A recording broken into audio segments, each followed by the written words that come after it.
Bismillahirrahmanirrahim. Assalamualaikum warahmatullahi wabarakatuh. Good morning to everyone. Director of Universitas Indonesia, represented by the Director of Research and Community Service of Universitas Indonesia, Professor Dr. Heri Hermansyah, the Dean of the Faculty of Medicine, Universitas Indonesia, my good friend, Ibu Dr. Ratna Sitompul, the Vice Dean of the Faculty of Medicine of Universitas Indonesia, Ibu Pratiwi Sudarmono, Excellencies, fellow speakers, ladies and gentlemen. First of all, allow me to express my sincere appreciation to the organizer of this event for inviting me to share some thought on the issue that is so important to all of us, the issue of leadership, in which in it there is a component of integrity, creativity, objectivity. When I heard the subject, immediately I thought about this and wow, what a tremendous job I have to actually deliver this morning. And I have to deliver it before doctors and medical professionals. That's even more difficult. That's even more challenging. And therefore I must say it is truly an honor. And doctors is always someone who tell the truth.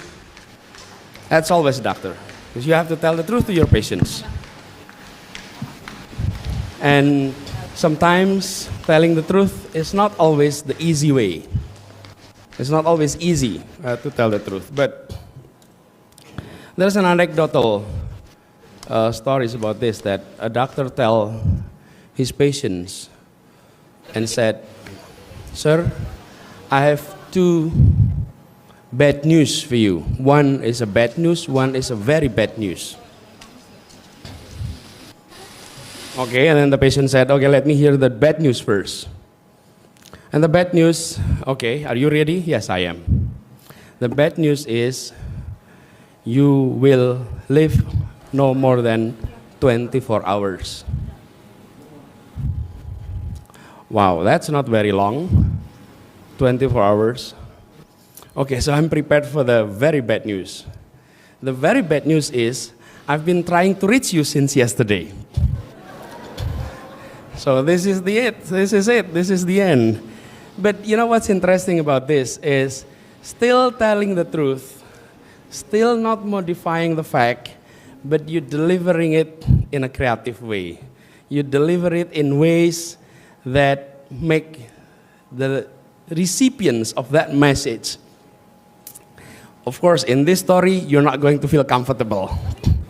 I mean, knowing that it should have been delivered yesterday, and you only found out today, and it's only 24 hours.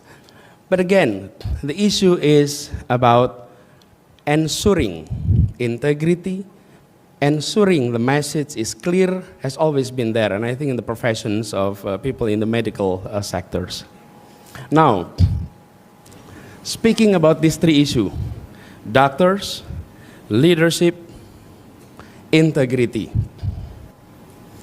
We need not to look elsewhere in our country, but in this school. This is a school that was founded in the spirit of leadership, in the spirit of stewardship, and with the foundation of integrity. When these nations started its awakening movement, kebangkitan nasional, it started in 1908. And it was medical doctor students that actually started all of that. Of course, it was 108 years ago, but it was still clear in our memory that those students, the medical doctor students, they are the initiator of a modern idea of movement that brought us into independence. What are the key there? leadership, and integrity. I think the generations of doctors and the students then set an example and inspirations to the following generations of leaders who later on become the father of our nations. And it wasn't only the movement that inspired many others, but also their characters. I often wonder, Bapak Ibu semua, I often wonder, we are located in Salemba. In less than 1 kilometer away from where we gather today, that was the place where Sumpah Pemuda was declared. And no more than 2 kilometers away from this place where our independent statement was made. This is the very heart of the history of Indonesia, in this very place.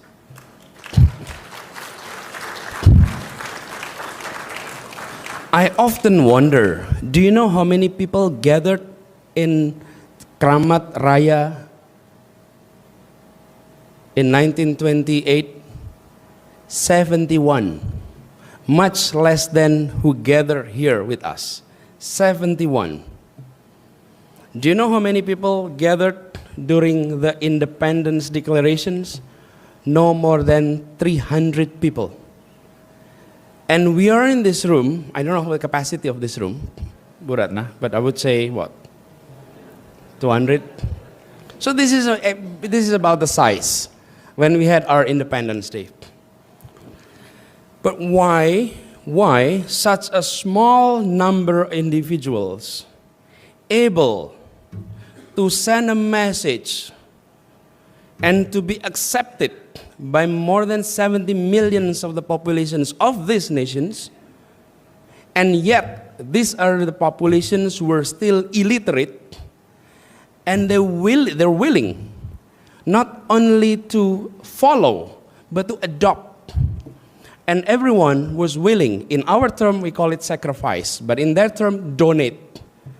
Some are donating energy, some are donating time, some are donating their mind, some are donating their soul for the founding of the Republic. What is interesting is what made the 71 people, and a few leaders then be listened. Because those are leaders with integrity. No one questions why they send an idea of independence, why they articulate ideas of new Indonesia. Today, that is one of our challenge, is to bring back integrity, not in the individual level, but in the public arena. And this is happening not only in Indonesia, this is happening across the globe. In a modern open society, in a democracy, the pillar is trust. Without trust, democracy won't function. Without trust, market won't function. In an authoritarian system, the pillar is fear. Without fear, authoritarian regime were deteriorating. And we have seen that across the globe. Now, what we're seeing is trust is deteriorating, and fear is also deteriorating. Look at across the globe. We're experiencing a deficit of trust across the globe, not only here in Indonesia, everywhere. And why is the key? Why is it happening? Because integrity in the public arena is often compromised. And I think it is extremely important for all of us to make integrity back into our key word in our education system. Not only in a medical school, not only in the area of professions of medical, but across area. And a few months ago, the World Economic Forum produced a report. It's called 21st century learning skills that is needed. And they put three major components there. One is foundational literacies. Two is competencies. And three were characters qualities. I'll focus on the third aspect. The first one was, of course, the basic literacies that is needed for the 21st century. Not only ability to read, to write, but also literacy in terms of numeracy, literacy in terms of cultural and civic literacy, financial literacy, around about 6 literacies. The second aspect is on competence. On the competence, the 4C that has been echoed here and there. Critical thinking, communication skill, collaboration skills, and creativity. Those are the 4 C's that is echoed everywhere. But the third component that is so relevant to our discussion today is on the character aspect. What are there? They listed a few. Number 1, curiosity. Curiosity. Number 2 is initiatives. Number 3, persistence. Number 4, adaptability. Leadership. Social and cultural awareness. As we can see, that creativity, integrity, leadership were all listed by the World Economic Forum when they gathered all the experts to discuss about the future needs of skills for our next generations. So when this very conference also listed those 3 issues, I think great mind thinks alike. People here in Jakarta were also reading the same trend that is needed by those who are gathering out there in Europe, come up to the same conclusions: integrity, creativity, and leadership. The challenge next is, how do we develop them? How do we create an environment that allow these 3 components to actually grow? Allow me to share basic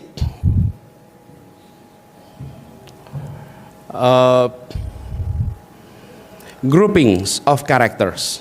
There are 2 components of characters. Whenever we're talking about characters, then we tend to talk about moral characters.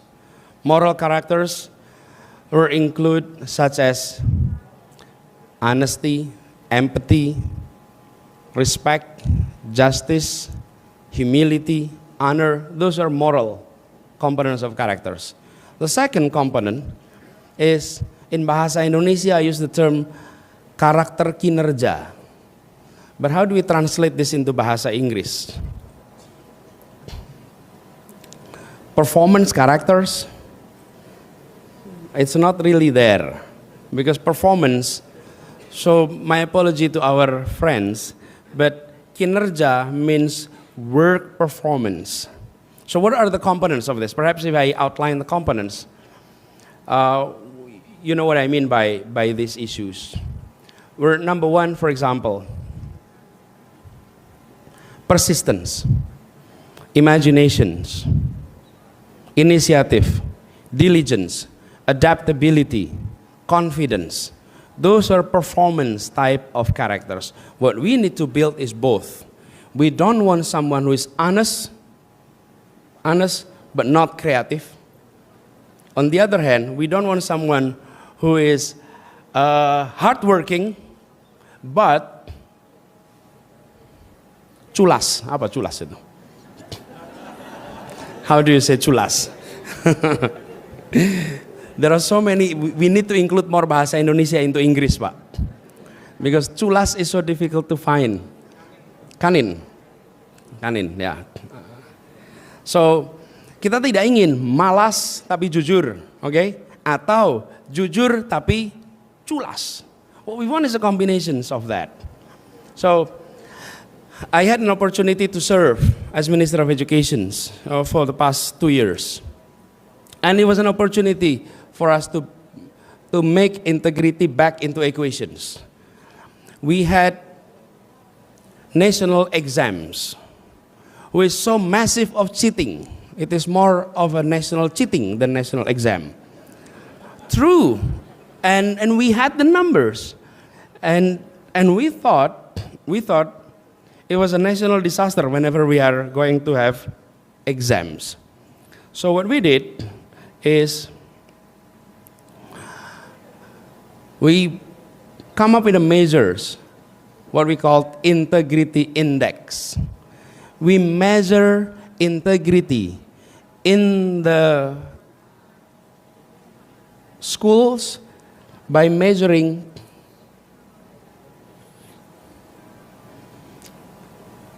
percentage of students cheating during exams. Measuring integrity is difficult, but measuring cheating is a lot easier. So the way we did it is, this is a multiple choice exams. We know the answer every classroom, and we know who sits where. Can you imagine, we come up with the result, and 70% of students from that particular schools have an identical answers. Identical answers meaning, benar di nomor yang sama, salah di nomor yang sama, 70%.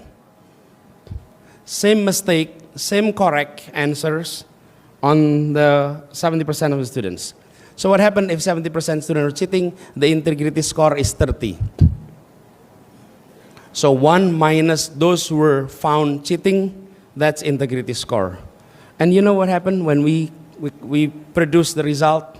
Everyone were shocked. We published it. We make it public, and we distribute it to local leadership. Everyone were shocked to see that they're scoring high but low integrity. They never realize how low their integrity is until the number is out there. Everyone is feeling like only my school cheating. Of course, everyone think that way. But the entire district. So what happened is, in 2015, we initiated that process. Only around 22% of schools were doing with high integrity. Only 22%.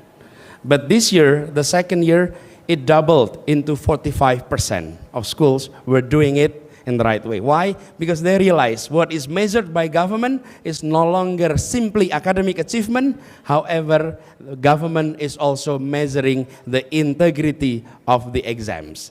Behavior change immediately, because they suddenly realize what people think of our success is not only the scores in their academic achievement, but in the process of doing so. And I talked to Pak Presiden. Pak Presiden, can we invite them to meet you? Sure. So we invited the top 500 schools who are honest. Not who have high academic achievement, but who have high integrity scores. And we invite them and send a message to everyone. Suddenly, integrity become the keyword in our school systems. We want to be a schools with high integrity. And we bring, so now if you go to schools, you will see a big banner.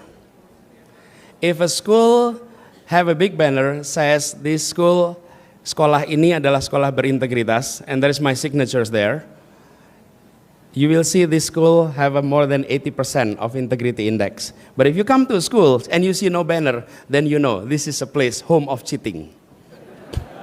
Immediately. We didn't declare it, but you can differentiate it. You come to an SMP and SMA, you look at the entrance hall, and if you see that banner, immediately you see this is a school with integrity.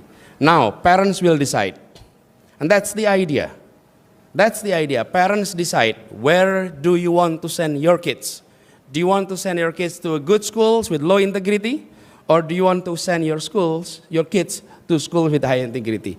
The issue is bringing them back. So number one, make integrity the keyword of everyone. Number two, what's key in his aspect is to make sure that character buildings is not simply pembentukan, it's not shaping, but allow characters to grow. Through what? Through habituations. And I think that's where it is so critical. We often talk about the importance of menumbuhkan karakter, growing good characters, growing integrity, allowing it to grow. But how? Characters to be developed, it requires stages. Stage number 1 is to be trained. Stage number 2, to be made it consistent. Make it into consistent. It becomes habit. Once it becomes habit, it becomes culture. It becomes culture, then it is a characters. So to come into the stage of characters, you have to go through habituations, pembiasaan. And this is often forgotten. And we often think, let's educate by giving school classes of integrity, classes of moral values. Yes, we may comprehend, but we don't actually practice and make it into habits. And therefore, Ibu Bapak, this is one of the challenges. Educating characters at the university level is one of the most difficult tasks. Because characters is often being educated at the early childhood. That's the stage that we are educating. As soon as you're in the university, it requires a different approach, especially when our university system is not designed with the design of 24 hours learning environment, meaning you don't stay in a dormitory in which continuously there is a serious interventions of creating a certain behavior and habits. However, example does matter. And in the university level, especially at the more mature students, setting a good examples, mentorship is key. And therefore, when we're talking about creativity, integrity, and leadership, one of the way to do that is identifying leaders that have these components and create a mentorship program that allow students to interact closely with those individuals. Because that interactions, well, that's the idea of education. Education is not about school. Education is about interaction between human beings. And if you allow a setting of interactions between leaders with accumulated knowledge, experience, with young individuals, they will inspire. They will then learn those lessons. One of the legendary story about our nations is there is someone who is called the Guru Bangsa. His name is Cokro Aminoto. What's interesting about Cokro Aminoto is this. So I mentioned about more mature students. We're not talking about early childhood, more mature students. Cokro Aminoto is someone who is learned, charismatic, strong sense of leadership. What's interesting, anyone who worked closely with him, inspired by him, taking so much lessons from him. Even individuals who are interacting in a short period of time. Sukarno, we know Sukarno stays with him. Leadership of PKI, leadership of Darul Islam, all of that. But also there is an interesting stories. Muhammad Natsir, the leaders of Partai Masumi then, he was a high school student. He took a train from Bandung to Gambir. In Jatinegara, everyone in that particular wagon get out of the train, only a few individuals, him, and there is one senior guy who is Cokro Aminoto. So Natsir, young Natsir, come to Cokro Aminoto and greet him. Good morning or good afternoon. I am Natsir. Are you Cokroaminoto? Yes, I am. So that chat between Jatinegara to Gambir, say 20-30 minutes. And Natsir said, get out from that place, I am a different Natsir. Since then, I wanted to learn. I wanted to know many languages. I wanted to master so many things. Why? I'm so inspired because of that short conversation. Today, it is the responsibility of so many leaders to be called and share to our young people. Inspire them, allow them to learn from you. Because this is not simply a place in which you gather a few individuals, train them to be leaders. I'm worried whenever we're talking about leadership training because people were forgetting leadership requires followership. And it's a combinations of that too. And therefore, individuals with this creativity, with that leadership, and with that integrity, that's key to be gathered and allow young people to learn from them. The last part is on the creativity aspect. Today we live in the world that we need to have ways of looking at things in a different approach. Indonesians were generally creative, but often not in a productive way. So your creativity doesn't produce added value that give you more economic benefit. Look at memes. If you look at the social media, there's so much creativity there. But it also tells you so many people have so many leisure times that they can make all these memes. Because if you're busy, you're not able to do that. I mean, you really have to have plenty of time to actually create all of this. Creativity is there. But what's needed is creativity that brings added values. And I think now we are at times where people judge each other or people value each other, not simply because of the productivity that can contribute to the society, but the creative idea that can contribute to the society. And I think the way to do that is by allowing these gadgets, this technology, this digital media to be platform of sharing ideas. Now, today, it's very difficult to just contemplate and come up with creative idea. Creativity comes through interactions, not through meditation. You cannot meditate and come up with creative idea. You have to interact. And I think now the way to do that is by allowing our students, allowing our youth to interact with more and more. The more exposure you have, the more inspirations that produce creativity even more. So those who are living in an isolation, that's very hard to come up with creative idea. But those who are interacting with so many, they will be able to come up.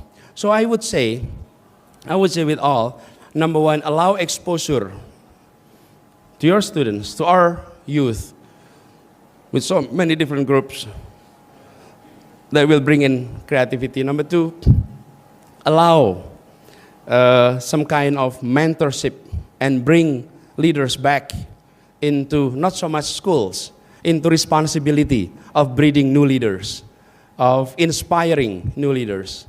And three, on the leadership itself, allow one to exercise more responsibility and push the new generations in a responsibility that they had never experienced before.